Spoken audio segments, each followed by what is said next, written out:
Hello दोस्तों, आज की वीडियो में हम सीखने वाले हैं एक्सेल का एक और super important topic cell referencing, जिसके बिना आपका कोई भी फॉर्मूला सही से काम नहीं करेगा। तो इसको सीखना काफ़ी इंपॉर्टेंट है। एक्सेल में 3 टाइप की रेफरेंसिंग होती है: relative, absolute and mix. Relative जो ऑटो एडजस्ट होती है, एब्सोल्यूट जो फिक्स रहता है, मिक्स जो आधा फिक्स होता है और आधा फ्लेक्सिबल होता है। और इन सब को हम सिंपल एग्जांपल के साथ डिटेल में समझेंगे। तो चलिए शुरू करते हैं। सबसे पहले बात करते हैं सेल रेफरेंसिंग की। इसका क्या मतलब होता है? एक्सेल में जब भी हम किसी फॉर्मूला के अंदर किसी दूसरे सेल का एड्रेस लिखते हैं, जैसे A1 प्लस B1, तो एक्सेल उस रेफरेंस सेल की वैल्यू को लेकर कैलकुलेशन करता है और इस होल प्रोसेस को हम कहते हैं सेल रेफरेंसिंग। जैसे इसको हम एग्जांपल समझते हैं। जैसे इन दो सेल के अंदर हमने वैल्यू लिखी है 5 एंड 6, और अब हम एक्सेल में एडिशन फॉर्मूला लगाते हैं। इक्वल टू, सेल को सिलेक्ट करते हैं, प्लस सेकंड सेल को सिलेक्ट करते हैं, और उसके बाद यहाँ पे हम सेल का एड्रेस दे रहे हैं। अब एक्सेल क्या करेगा, इस एड्रेस से उनकी वैल्यू लेगा और उनको हमको ऐड करके दे देगा। हम एंटर प्रेस करते हैं तो हमको आउटपुट मिला 11, और इस होल प्रोसेस को हम कहते हैं सेल रेफरेंसिंग। एक्सेल में 3 टाइप की रेफरेंसिंग होती है। सबसे पहली होती है relative reference. Relative reference Excel में बाय डिफ़ॉल्ट होती है। जब आप फॉर्मूला को ड्रैग करते हो तो एक्सेल ऑटोमेटिकली रो और कॉलम दोनों को एडजस्ट कर देता है। जैसे इसको हम एग्जांपल समझते हैं।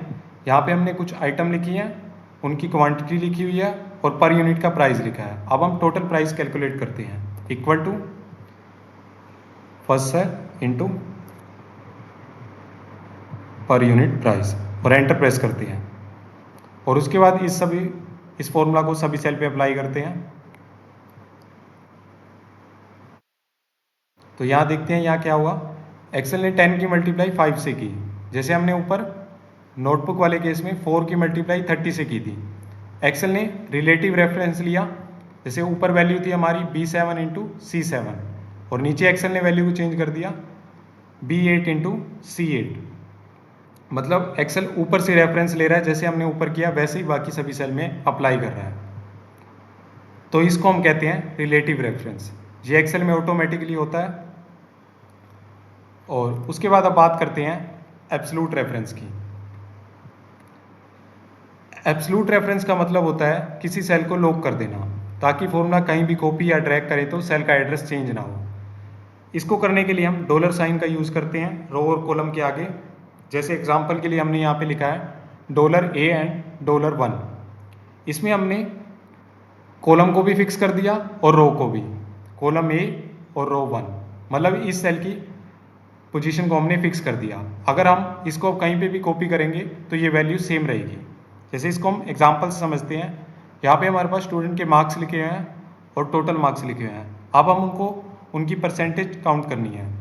तो उसके लिए सबसे पहले हम रेंज में परसेंटेज अप्लाई कर देंगे नंबर ग्रुप में जाके, और उसके बाद हम परसेंटेज कैलकुलेट करते हैं। Equal two marks divide by 100। अब यहाँ पे हमको 100 को फिक्स करना है, मतलब B6 को फिक्स करना है। तो उसको फिक्स करने के लिए हम कीबोर्ड से प्रेस करेंगे F4। तो B के आगे भी डॉलर लग जाएगा और 6 के आगे भी। तो ये सेल हमारा फिक्स हो जाएगा। जब हम इसको नीचे ड्रैग करेंगे तो सभी में यही वैल्यू सेम रहेगी 100। और कुछ स्टूडेंट का अगर F4 वर्क नहीं कर रहा तो वो कीबोर्ड से टाइप कर सकते हैं FN प्लस F4। अब एंटर प्रेस करते हैं तो हमको परसेंटेज मिली 72, और उसके बाद इस फॉर्मूला को सभी सेल पे अप्लाई करते हैं। अब सेकंड सेल में देखते हैं। जैसे ये हमारी वैल्यू फिक्स रही 85 डिवाइड बाय 100।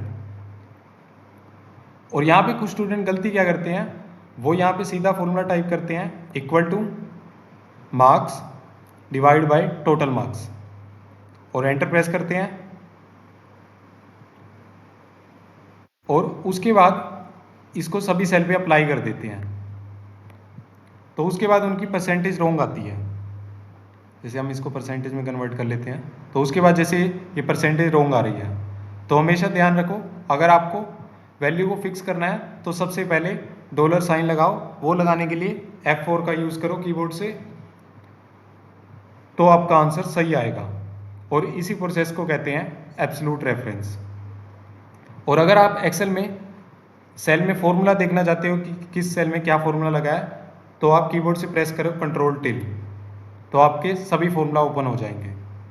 और शीट को नॉर्मल करने के लिए आप कीबोर्ड से प्रेस कर सकते हो दोबारा कंट्रोल टिल, तो आपकी शीट नॉर्मल हो जाएगी। तो हमने देखा एब्सोल्यूट रेफरेंस का यूज़ कि हम इससे कैसे हमारी वैल्यू को फिक्स कर सकते हैं। और उसके बाद अब बात करते हैं मिक्स रेफरेंस की। मिक्स रेफरेंस थोड़ा एडवांस होता है। इसमें या तो सिर्फ रो फिक्स होती है या फिर कॉलम।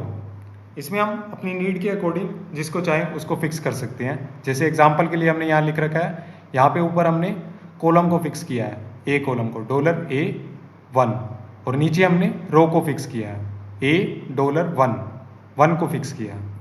तो इसको हम डिटेल में एग्जाम्पल से समझते हैं इसका क्या यूज़ होता है और कैसे यूज़ करते हैं।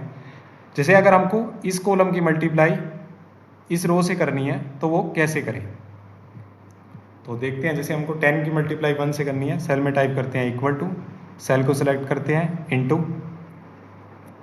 1, और अगर हम एंटर प्रेस करते हैं तो हमारा आउटपुट आया 10। अब इसी फॉर्मूला को सभी में ड्रैग करके देखते हैं तो क्या आउटपुट आता है। तो उसके बाद हमारा आउटपुट रॉन्ग आ रहा है, 20 की मल्टीप्लाई 1 से नहीं हो रही। तो देखते हैं इसमें क्या हो रहा है। एक्सेल 20 की मल्टीप्लाई 10 से कर रहा है, जैसे हमने ऊपर 10 की मल्टीप्लाई 1 से की थी, मतलब वो रिलेटिव रेफरेंस ले रहा है। तो इस प्रॉब्लम को दूर करने के लिए क्या करें, तो उसके लिए सबसे पहले हम फॉर्मूला को ओपन करते हैं और उसके बाद हमको इस सेल को फिक्स करना है B7 को, तो उसको हम फिक्स कर देते हैं। तो कीबोर्ड से प्रेस करते हैं F4,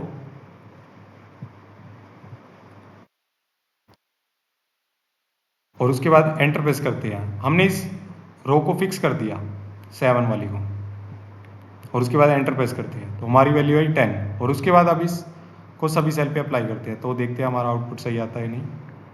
तो उसके बाद हमारा आउटपुट सही आ रहा है। तो इसमें देखते हैं क्या हुआ, 20 की मल्टीप्लाई 1 से हुई। अब उसके बाद इसी फॉर्मूला को हम सभी सेल पे अप्लाई करके देखते हैं कि हमारा आउटपुट सही आता है कि नहीं।